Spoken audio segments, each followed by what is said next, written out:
I know we've talked to you before about just plays off script or off platform, the idea. How much of it is just the creativity between the quarterback and the receivers or the running backs, and how much do you guys go through that and have rules based on that? Yeah, you always work your scramble drills from the time you come back in OTAs and all throughout training camp.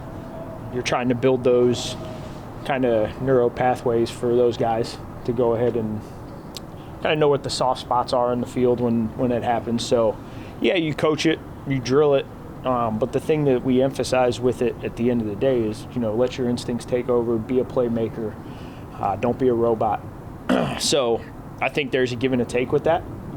As far as giving them some rules, you give them a framework and then let those guys go put their own spin on it. And a lot of times, the chemistry between the skill guys and the quarterbacks just comes to go ahead and doing that a few times in practice, whether you do it organically or you tell them, hey, we're going to work on it today, quarterback on a couple of these dropbacks, just go ahead and do it, even if it's not there.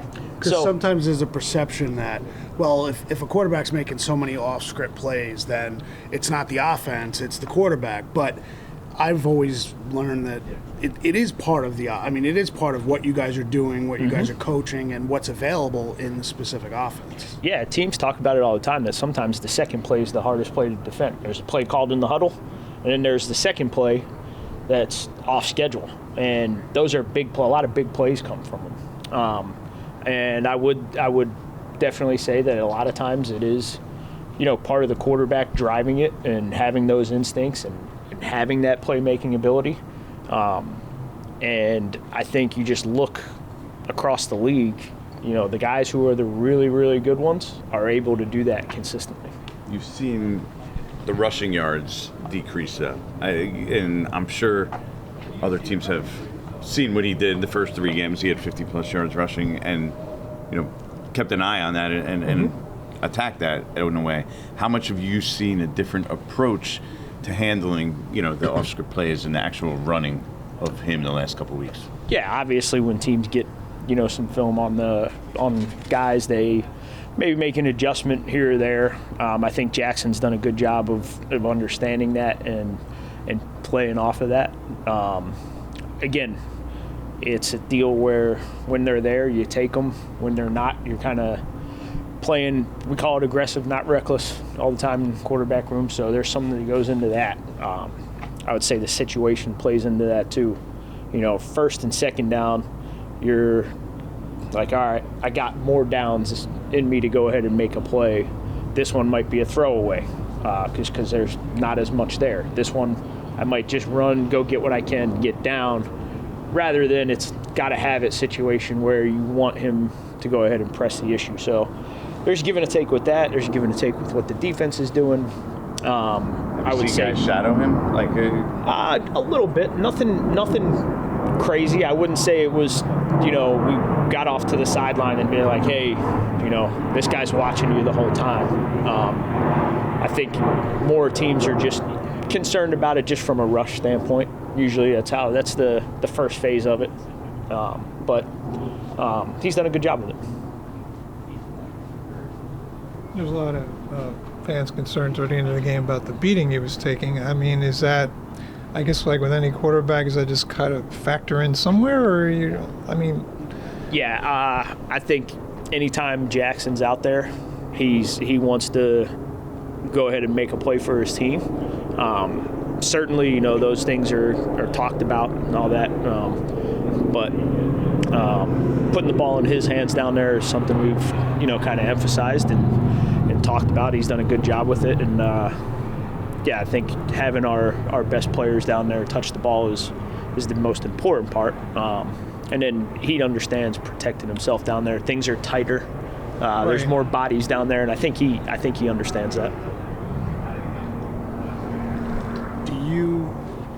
We notice that every week when the opposing coaches are talking about Jackson, the superlatives, the praise are picking up more and more. Mm-hmm. As a quarterback room, knowing that it's out there, do you address it at all with him to not take it a certain way? I know he's not really built that way, but how do you take that information? Yeah, to be honest, not really don't talk about it much. Those are obviously great things and great compliments, and they're awesome. But with him, I've never felt like I've had to address that or say that. I think we talked about this a couple weeks ago. Not the same question, but just his personality and the way he's wired. I think that's like water off a duck's back to him, whether it's good, bad, or indifferent. I think the he's wired the right way. Certainly you appreciate it, and those are good things to hear, but I haven't felt the need to address it, and with him, I don't think I will. It does say something, not so much even the coaches who are getting ready to play you, but after playing you, but also to hear some of the things that like a Tom Brady says after breaking down the film. That's when I would imagine as a coach, you take a step back. You may not bring it to Jackson, but you may kind of hear that and say, that's what we see. Yeah, and anytime a guy like Tom Brady would say something positive about it, for sure. And I don't want to speak for him at all, but just seeing something like that, you do appreciate it. Not that one opinion is more important than the other, but Tom Brady is Tom Brady. A lot of respect to that guy. Did it for a long, long time at a really, really high level, and something that you hear in this a lot is those who know. The players know, and that guy knows. Darius. Yeah, well, I think the last guy. For however many years he was here, it was like you could pencil him in for however 50 catches, 750 yards.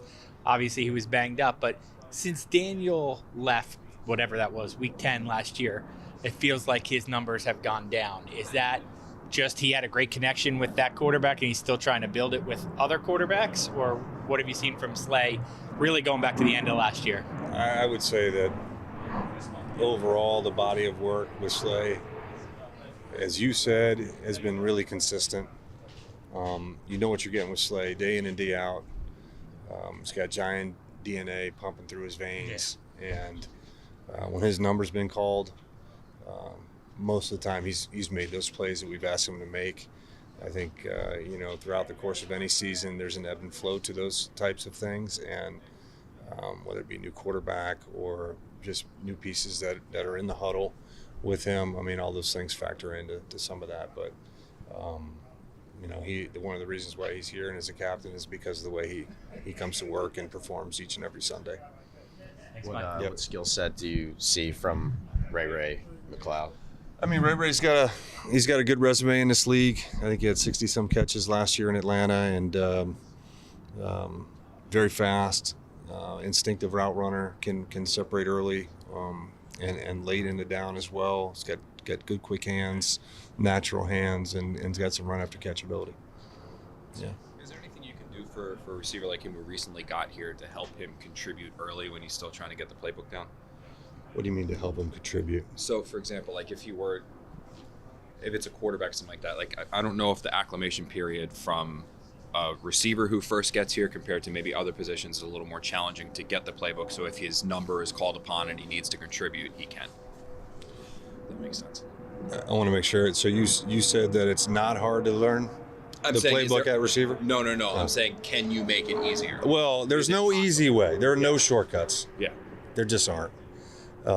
It takes a lot of hard work and extra time, whether it be a left guard or a receiver or the quarterback or running back, and at any position to come in and learn a new language, which is what this is, like dropping you in the middle of China and saying, figure it out. Like, so it's learning a new language, and as quickly as you can give them certain clues that they can hang on to help them figure out what the call is. And then it's not just what to do, it's how to do, why we're doing.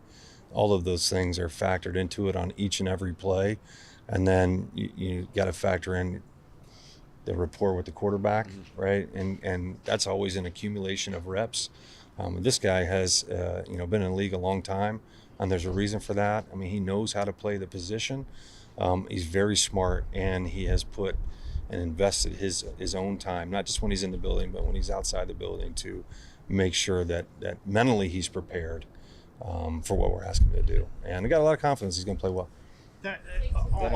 Yes. Yeah. I'm sorry. I wasn't saying it's easy. How do you make it easier? Okay. Yes. Yeah. I don't think there's an easy way. Yeah. I mean, it's just study. Yeah. It's the walkthroughs. It's the practice reps. It's looking at the tape. It's going back and studying it again. Because we're trying to build reflexive recall. So like you hear a call on an instant, like you know exactly what to do, or you get a signal, right? Or we check something at the line of scrimmage, like he's got to know what to do, and there can't be that moment of hesitation for anybody, right? We all got to be on the same page there. That's what I was going to say. Just in terms of, I think Dave said it the other day when he was asked, when you bring a guy in, middle of the year, he said that's every week. You're bringing in guys. Sure. You see the guy's talent, you want to get him on the field. So how do you accelerate that? But you can't cheat and, skip a step. So just from a position coach perspective, I mean, this is something you've been dealing with for years, having to do it. I mean, how do you treat that? Do you change the way you coach in that situation? Well, you don't change the way you coach, but it's a more hands-on approach, right? You say it's going to be a long week for the player. It's going to be a longer week for the coach as well. It's not like business as usual, and you got to break your routine to things that, I might have this gap of time to be able to do something, work on something I got to get done, but you pour into the player first and give all your energy to the player, and then you catch up on whatever it is your responsibilities are on the back end. So it's just part of it. I mean, that's what our job is, and it's whatever it takes to get everybody ready to go on Sunday. Good for you. Good for my wife. I think she was done being pregnant. She was over it by that point. You won points for staying home, right? Pardon me? You won points for staying home. That was not an easy decision. I don't know if it was about points, but definitely it was the right one. Yeah. Even hindsight. What was that like watching the? Were you able to watch the game? Where were you? Yeah. So in our kitchen, I had put in we have like a Fire Stick TV. I was banned to there. Everybody else was watching it. And Megan did say that she heard some things and saw some things. So, yeah.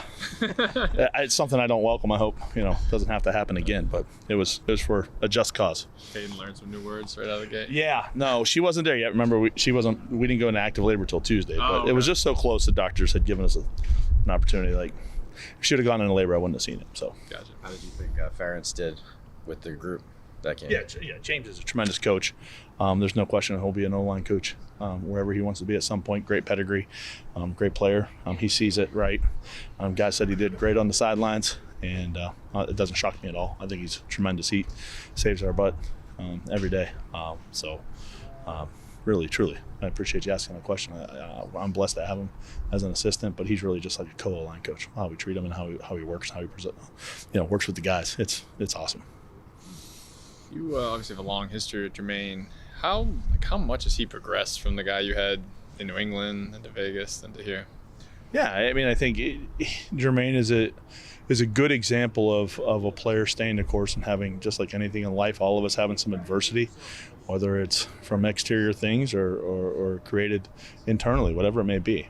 But he has stayed the course and had faith in himself and taken, advantage of his opportunities, and he works and he takes pride in what he does. So it's been neat to see and experience. I've just been a co-pilot on it. We have been through a lot together. Consider him a close friend, and just happy to see him having some success. We just need to keep working and keep getting better. There's still things we're trying to improve on, which I appreciate about him as a guy that's been in the year. I think this is year 8 or 9. So. If Bo gets pressed back into duty, how is he doing with his development compared to what we saw early in the season? Yeah, I think whoever ends up in there, like I said, they'll do fine. We got faith and confidence in them. Bo in particular, as a rookie, is something that it's real. He and I just talked about it last week about the rookie wall. And Purdue's getting down to the end of their season. At some point, they'll have a bowl game or not, and we still got a whole bunch of football left, and that's real. I knew, when I was a rookie coach, I experienced it, and so we talked about that. And I think the big thing for him is a talented young player who hasn't had an opportunity to play a whole lot. He can't get complacent. going through the motions at practice. There's plenty of things we got to improve on as a rookie player, and I think we leaned into that.